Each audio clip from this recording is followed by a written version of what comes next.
At long last, ladies and dudes, a brand new Spider-Man has finally been born. For real, if you know what I mean. Well, anyway, hi, ladies and dudes. This is Rebecca Lynn Barkley, aka Boobub187. This is my review for today. And today's review, ladies and dudes, well, my friends, it's that time again for another movie review. And I finally kept my promise to those two YouTubers. I forgot their names. They really want me to do this movie review as a request. Well, your request has finally been granted. And no, ladies and dudes, this is not my Blu-ray thing. This is not my very first Blu-ray thing. I'm just borrowing it from my buddy Rama Tendo.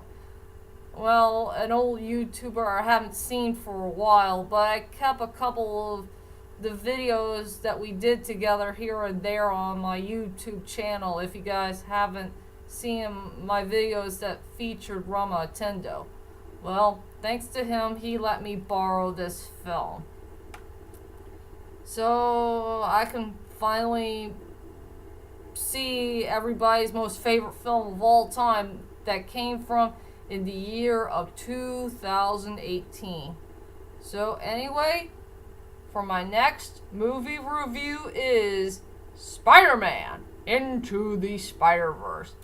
And yes, it's another superhero crossover movie that featured some unknown characters I never seen before. But the only one I knew is Peter Parker. He's the most easiest one out of the six. But we need to let you know right now that a new Spider-Man has been born. Yep, the guy in the middle. And he's one cool looking kid, if you know what I mean.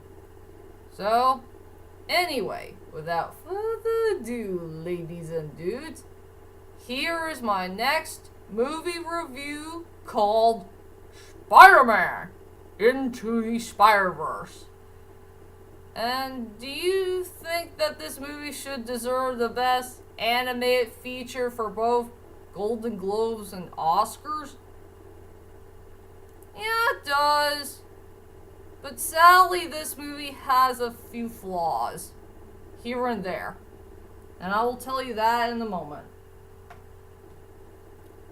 So, let's head on to the main plot of the story. Well, I don't have much things to say about the main plot of the story.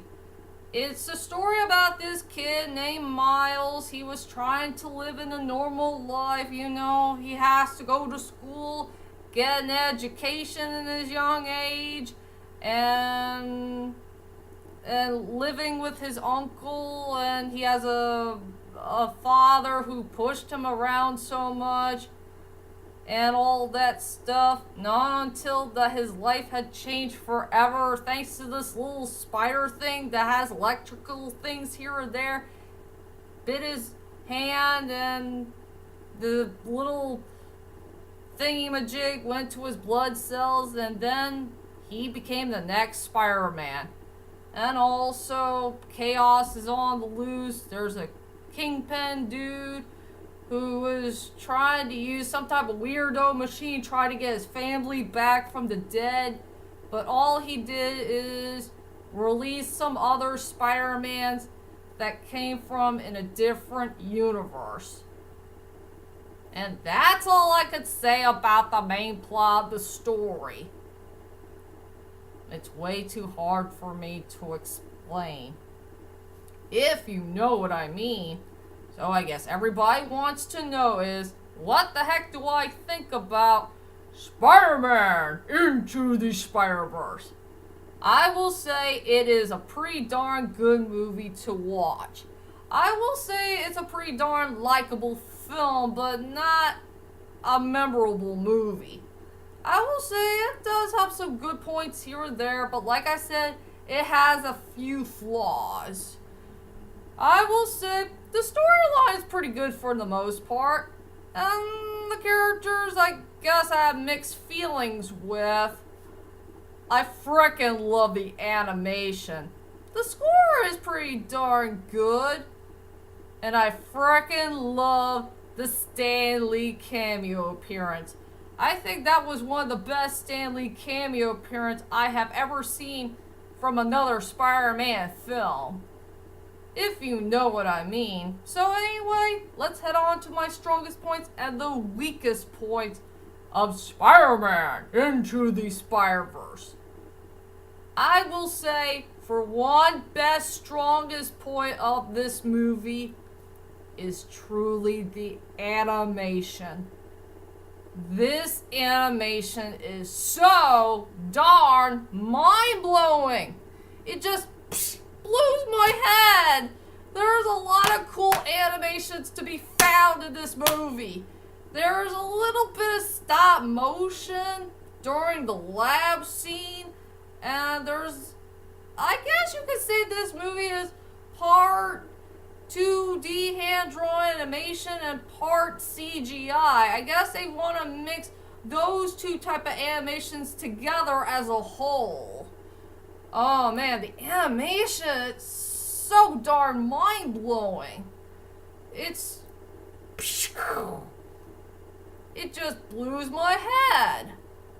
What else I could say about this cool-looking animation that Sony had truly made? They did a well-done job. That's all I could say about the strongest points of this movie. Is truly the animation. It was so darn mind-blowing. Okay, let's head on to the weakest points of the movie. I got 3. Just 3. Okay, there's one character I wish we could get to know more of. And 2, I wish we got to know the other 3 Spider-Man characters who came in a different universe. And the animation's a little bit fuzzy here and there. Okay, I'll go with the fuzziness first. Yes, ladies and dudes, it is true. Maybe we need to watch this movie in 3D. I'm sure they need some 3D glasses so we can explain what's going on with some of the scenes here or there that came from in the film.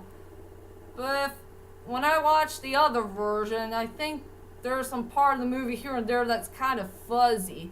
And I had trouble with the scenes here and there that came from in this film. Something that really bothered me. So, it's hard for me to explain about fuzziness. So yeah, there are some scenes here and there that's kind of fuzzy for my own eyes. Well, if you guys get the picture. Hard for me to explain. Okay, that's my first major weak point for this film.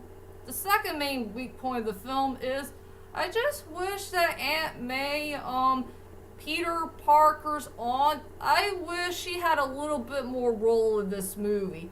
She looks like a pretty awesome character. One of the most biggest bad A-word characters I have ever seen. Yeah, she had a few bad A-word scenes here and there in this movie, but I wish she had a little bit more role in this film. And the only thing I remembered her best is she used a baseball bat, and that was pretty much it. Yeah, that's another weakest point that I found in this movie. And the third final weak point is we only know the other Spider-Man characters for a short period of time. You know, the Spider-Man dude who's black and white, like in the 1930s, this anime girl that came out of nowhere who has this cute looking robot thingy-majig, and that cool looking Spider-Ham. I just wish we could get to know these characters just a little bit more. But the only characters that we knew pretty well is the other Spider-Man dude, Spider-Gwen, and Miles.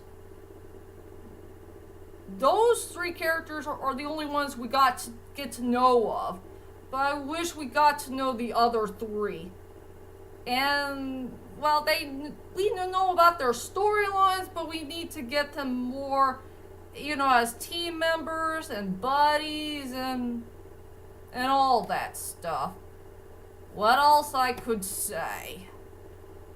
So, yep, those are my three main weak points that I found with this movie. And now, let's go on to the characters. Man, it's hard for me to explain which characters I like. But I'll go with all three of them. Okay, the first character we need to talk about is the other Spider-Man. Played by this Jake Johnson dude, if I got his name right. I will say that Jake Johnson's his role as the other Spider-Man, he is pretty darn cool in this film. I will say he had an okay storyline. He has a good personality and attitude. He's older, and he's just awkward and strange, and he did the best he could to teach Miles how to be a good Spider-Man. At least he's a decent teacher for him. And yeah, you could say the character development and chemistry that he had with Miles is kind of awkward for all of our taste. So that's all I could say about the other Peter Parker, who is also Spider-Man. And as for Spider-Gwen, she is a pretty darn awesome character. I really like this character a lot. She is so darn cool. I will say she had a very good storyline. She has a great personality, great attitude. She's a really tough, bad A-word chick who is the very first Spire lady in the whole entire group. Well, before we got the other one. And I really like the character development and chemistry that she had with Miles. And I wish she should have stayed in Miles' universe so they could, be together as a couple. I really do believe that Miles and Gwen should have been together as a couple at the end. I think they knew each other very well, but sadly in a short period of time. What else I could say about this girl? She's just pretty darn cool overall. And now let's go on to the final character of the movie is Miles. What should I say about this Miles character? I think he's a really cute character, and I really like his storyline, his personality and attitude. I love the part where he had a good connection with his uncle. They knew each other so well. I know he had a difficult time with his parents, and I know he's trying to do a nice, normal life and try to be a normal kid. But I know his life had changed forever, and he became the new generation of the next Spider-Man. And I really like the moment between him and Stan Lee. And you remember which part I'm talking about. That was pretty darn awesome. So I have nothing else to say about this really cool character. So Miles is a great character overall. And now let's head on to my final thoughts of Spider-Man Into the Spider-Verse. Overall, Spider-Man Into the Spider-Verse is a very good movie, but not a great film, because it has a few flaws here and there. I will say the storyline is pretty good. I have mixed feelings with the characters. It has beautiful animation. It had a very nice score. I will say for the rap music is okay. There's a few of them I like here and there. And I also fell in love with Stan Lee cameo appearance. May rest in peace. And that's all I could say about this very good movie. So, for my rating for this film, I decide to give it an 8.5 out of 10. it's a really good way to end 2018 with a very cool Spider-Man that we need to get to know more of. And that's my whole entire movie review of Spider-Man Into the Spider-Verse. And join me next time as I head back to the movie theaters to see the live-action version of Aladdin. I hope this movie will be very good at the box office. I hope and pray. And I'll be back for more videos to come. So, I'll see you guys later, and sayonara!